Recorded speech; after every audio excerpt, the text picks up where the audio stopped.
And we also continue our conversation on the president's trip to Georgia, because today's trip highlights the need for voting rights legislation. That is something everybody is talking about in Washington, but not everyone has rolled out the welcome mat for the president.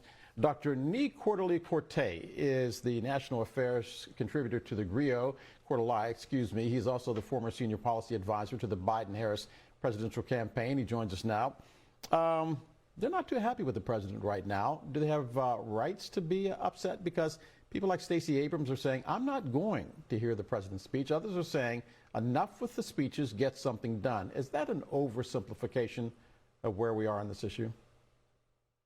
Perhaps. You know, MLK Day and the days leading up to MLK Day is really shaping up to be a showdown like no other that we have seen to date, as the Senate Majority Leader is really pushing the vote on these two voting rights bills to protect and affirm the right to vote for every American. And, you know, the White House, you know, is pulling out all the stops. Air Force One and Air Force Two seem to be packed to the gills with members of the congressional delegation and in Georgia, among others, to really turn up the volume on this issue. And you're right, noticeably absent are the organizers that delivered that historic win for President Biden and Vice President Harris, as well as Senate Democrats, right? And so they will be paying close attention to the speech. You know, they are really listening for a legislative strategy. They are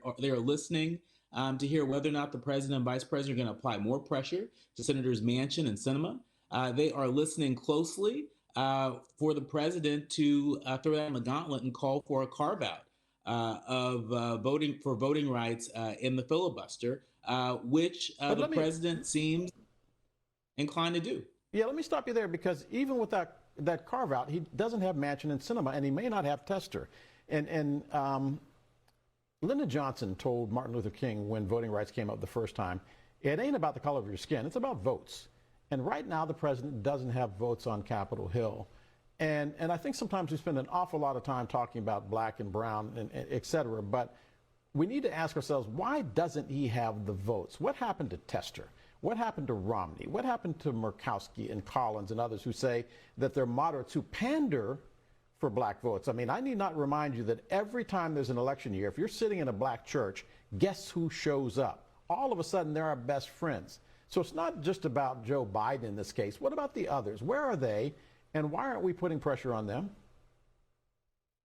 I think that's a very good question. And I think that's a question that a number of local organizers in Georgia and voting rights activists across the country have been asking. Yesterday, I had a chance to attend a press conference organized by the Black Voters Matter and the New Georgia Project, among a number of other activist organizations that are leading the charge on voting rights. And, you know, they believe that the White House sort of squandered a lot of goodwill. They thought it was a little odd that the president didn't prioritize voting rights sooner after he took office, especially on the heels of the insurrection.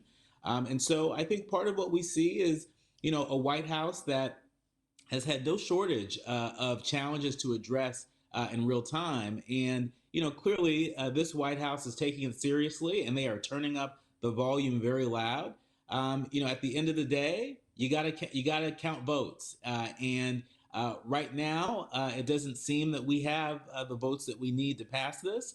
But this morning, the president, the White House released an excerpt of the remarks prepared for the president to deliver this afternoon. And he said in the next few days, when these bills come to a vote, it will mark a turning point in this nation. And so this president and this White House are hell bent on there being a vote.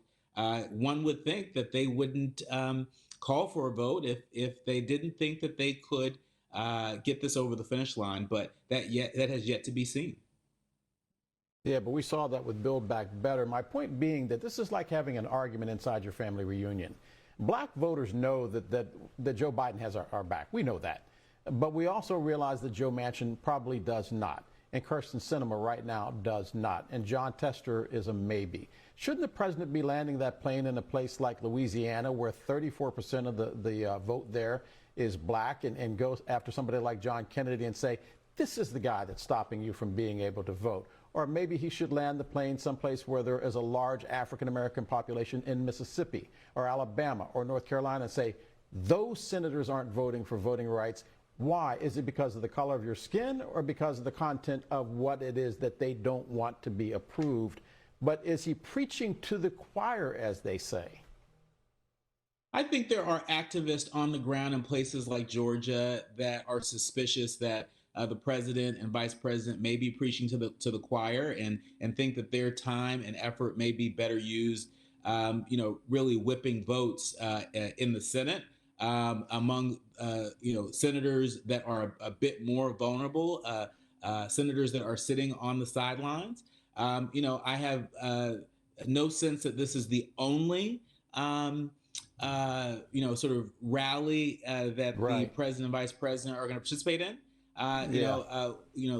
There are still more days to come, this is going to be. I hate to cut you off, but I got a hard break coming up. Dr. Nii-Quartelai Quartey, I appreciate you being with us because you're going to be back because this issue is not going anywhere soon. We'll be right back. You're watching DC Today.